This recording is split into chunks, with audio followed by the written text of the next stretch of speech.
G'day guys, Jeff from Beer Cartel here again with another live Facebook video.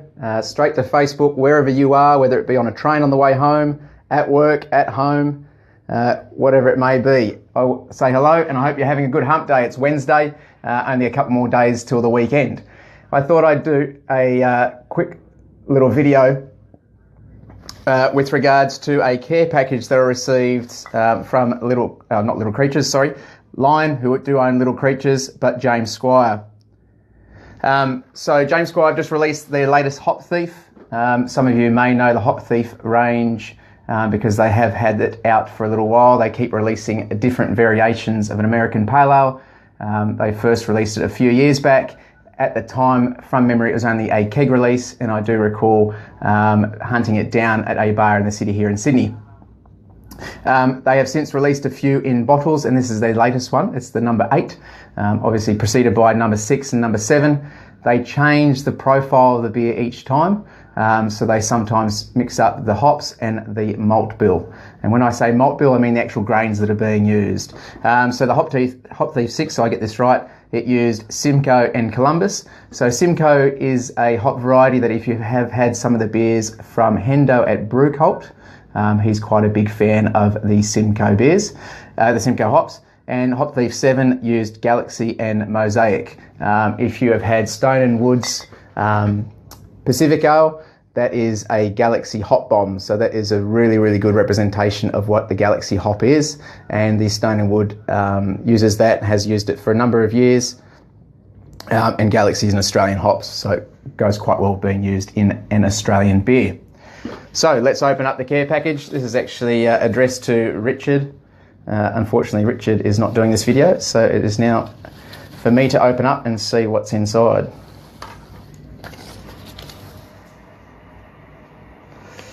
So nice Hessian bag. There's a few people that actually are able to send us these nice bags. The last time was a Hotchkiss 6, which was Little Creatures. And so Little Creatures and James Squires, owned by Lion. They do have a little bit more of a budget to be able to send us nice packages like that. So a big shout out to the team there for sending us this. So what's inside? A couple of bottles. I had this placed in the fridge so that I will be able to taste this. So that's the Hop Thief number 8. Uses Cascade and Crystal hops. Quite a couple of interesting things with regards to this beer, which I'll go through during this video. Well, a little information sheet. Bubble wrap, which I don't need. And what's this? So Cascade and Crystal hops. Cool. This looks like it's a little Hessian bag inside that has got some hop pellets in it. So there you go. If you've never seen what hop pellets look like, that is the dried version of hops. Looks like rabbit food. I assure you it's not. I can smell it from here. Smell very, very fresh. Obviously, if you're using fresh hop cones, you would actually have the hop cone looking type flower of the actual plant. But that's what what hop pellets look like. Actually, I might scatter some there. Hopefully you can see that in the video. I don't think there's anything else left in there. Just a little card talking about the Hop Thief 8.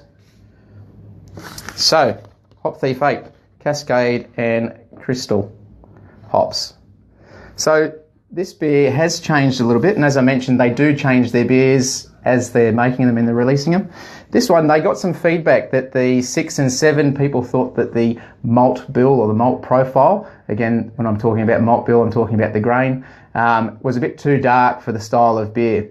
And so I guess a darker malt, usually you'd either get, I guess, kind of roastiness, or you'd get sweetness from the malts. So think along the lines of like amber ales and so forth, you get a bit more sweetness. And if you're going even darker again into porters and stouts, you're going to get more robust roasted characteristics. So what they've done is they've peeled back that malt characteristics, and it's actually designed to allow the hop profile to shine through. Interestingly enough, this is the first time they've actually used Cascade hops in one of their Hop Thieves. Cascade is a very, very well known American hop. and it's got an interesting background, and I'll go through that just as I'm pouring it. So Cascade hops. If you watched my video last week or the week before with regards to the Four Pines black IPA that they released, the Cascadian double black IPA, these hops come from the same region. So Cascadia, there's a range that goes from the top of California right up through Oregon and Washington State and stops up near British Columbia. There's a mountain range there. It's called the Cascade mountain range, and at the base of those ranges is where these hops are kind of traditionally grown. Cascade hops, they make up approximately 10% of all the hops that are grown in the United States, and as I mentioned, very, very synonymous with American-styled pale ales, which is why it's a bit odd that it's taken 8 sort of variations of this beer before they've actually released one with Cascade. So Cascade, you'll get big citrus, passion fruit, maybe grapefruit characteristics, and the Crystal, you'll get kind of earthy spiciness characteristics out of it. Now, the aromatics in here are kind of being overwhelmed by the actual hop pellets, which is not a bad thing. But I can definitely tell that smelling the hops from there, they definitely still are in the beer, but not as obviously as prominent as being able to smell it directly from the hop pellets there. As I mentioned, a lot lighter in colour, so I've got a bit of a memory as to what the last one was like, and it was definitely more amber, and so the intention with this is to get the hops to stand out a bit more. These beers best drunk fresh, so definitely not a beer that you want to put into your cellar and age. This one has got a bottle date or a best before date of 21st of March 2017, so I'm guessing they put about 9 months on these as their best befores. A lot of the other beers kind of have traditionally 12 months or so.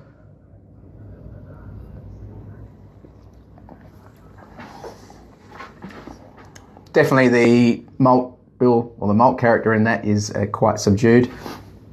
And it's pretty enjoyable, clean beer. It's probably not as hop forward as some of the American-made American pale ales, so I still think this is possibly still designed as an introductory American pale ale, but still very, very drinkable. But if you are looking for your big hop bomb American pale ales, this probably isn't the beer for you, but probably still one worth trying. So the Cascade hops, as I mentioned, has got an interesting story. Originated, I guess, part of a breeding program or hop breeding program at Oregon State University back in the 1950s. They took 2, I guess, origin strains of hops. One was the Fuggle hops from England, and the other one was the silver hop, or that's the nickname for it, and I won't even try and say it because it's in Russian, but the silver hop from Russia. They got these 2 strains of hop varieties and basically started a breeding program, and from that the Cascade hop variety was born. A fair few videos back I did mention that hop varieties take a while to actually I guess go from starting out in the breeding program to then actually becoming something that's commercially viable for hop growers to sell. And this is no different. So normally it's about 8 to 10 years is probably what you find as the average, and that's probably accelerated over the last little while as new hop varieties come to the fore. But back in 1950, it took from 1950 to 1972 before this was kind of commercially released and the first yields were taken and actually brewed. So roughly about 2 decades before the Cascade hop went from being a part of a breeding program of hops to then actually being released.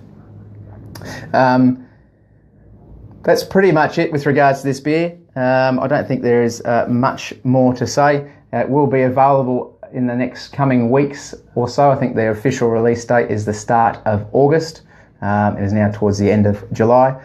So keep an eye out for it. It's the Hop Thief 8 by James Squire.